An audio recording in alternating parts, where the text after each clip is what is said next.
The Opel Kapitän P2, produced between 1959 and 1963, was a significant model in Opel's lineup, marking a blend of American-inspired design and German engineering. As the most successful generation of the whole Kapitän series, the P2 stood out for its modern styling, improved performance and enhanced comfort, basically being an improved Kapitän P1, which was made between 1958 and 1959. The P2 showcased a more angular and elongated body compared to its predecessors, and as said before, it was mostly based on its direct predecessor, the Kapitän P1, and it featured a flatter roofline, a redesigned grille, and a more pronounced rear end.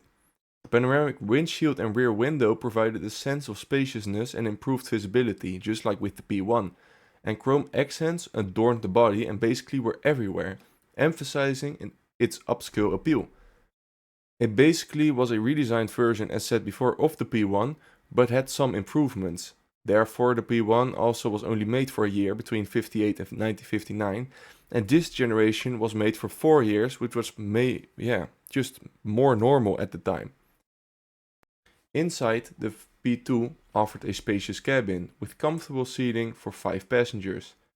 The dashboard was redesigned a bit in this generation for better ergonomics, featuring clear instrumentation and quality materials. And optional features included a heating system, upholstery in the L versions, catering to customers seeking additional luxury that wasn't in the normal Kapitän. And also some of the problems with the inside, which the previous generation had, were solved, such as the smaller rear windows, which are now improved and made bigger so that passengers now could see better. Besides these changes to the design, also the car's length, width and also the weight changed, as it was bigger than ever. It had a length of 4 meters and 83 centimeters, while the predecessor was 4 meters and 76 centimeters, which was an increase of 7 centimeters. Its width, although only being somewhat a little bit bigger, at 1 meters and 81 centimeters, while the predecessor was 1 meter and 79 centimeters, was only an increase of 2 centimeters, but it was also the weight of 1340 up to 1380 kilograms, which was higher than the predecessor at around 1320 kilograms. The P2 was equipped with a somewhat completely different engine than before, as all of the previous generations were fitted with a 2.5 inline-6 dating back all the way to the 1930s Opel Super 6. This generation whatsoever received a new 2.6 liter inline-6 engine as the available engine.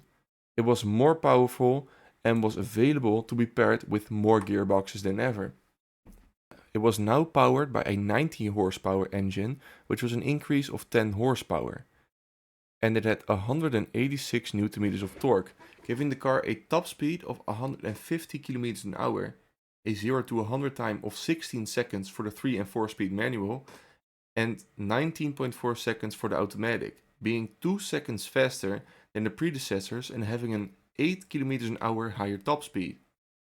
The transmissions, as I simply told before, were either a 3-speed manual, an optional 4-speed manual with overdrive, or a 3-speed roto-hydraulic, which basically was an automatic transmission. And fuel consumption wise, it didn't worsen that much because of the bigger engine, as the fuel consumption was around 11.5 liters per 100 kilometers for the 3-speed, around 10 to 10.5 liters per 100 kilometers for the 4-speed with overdrive, and probably around 13 to 13.5 liters per 100 kilometers for the automatic.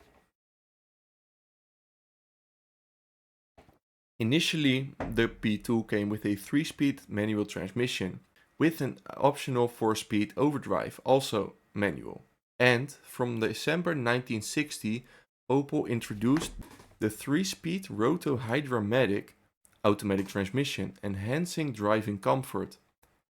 The optional 4-speed overdrive eventually was discontinued for the 1961 model year, leaving the Kapitän with the 3-speed manual and the automatic for the remaining years it was produced in.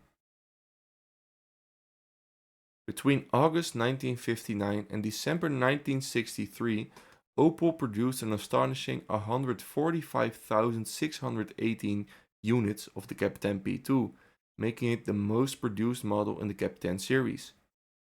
The Kapitän P1, despite only being produced for a little less than a year, was also very successful with over 30,000 units made, and just like the Kapitän P1, the P2 was available in standard and L version trims, with the Kapitän L offering additional features such as an upgraded interior, materials and enhanced chrome detailing on the outside. This approach of Opel already was used since a few generations prior, but was still very effective to this day.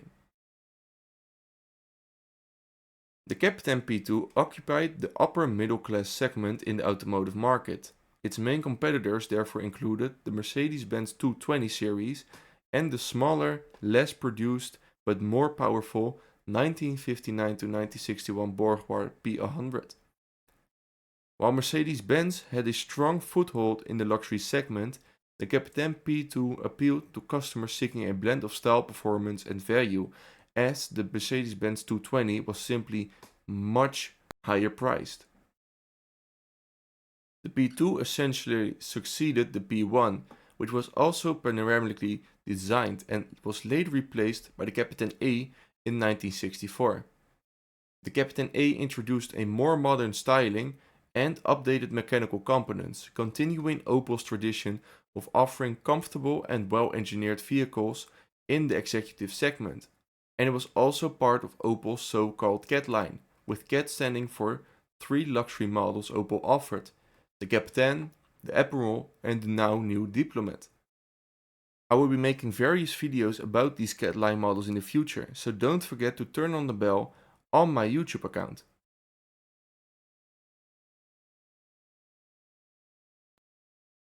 Thanks for watching this video. In order to be able to upload more videos in the future, please consider becoming a member on my channel or sending a super thanks on this video. Also, don't forget to like and subscribe for more. Don't forget to check out this playlist with many interesting videos covering various parts of the automotive industry, and I will see you in the next video.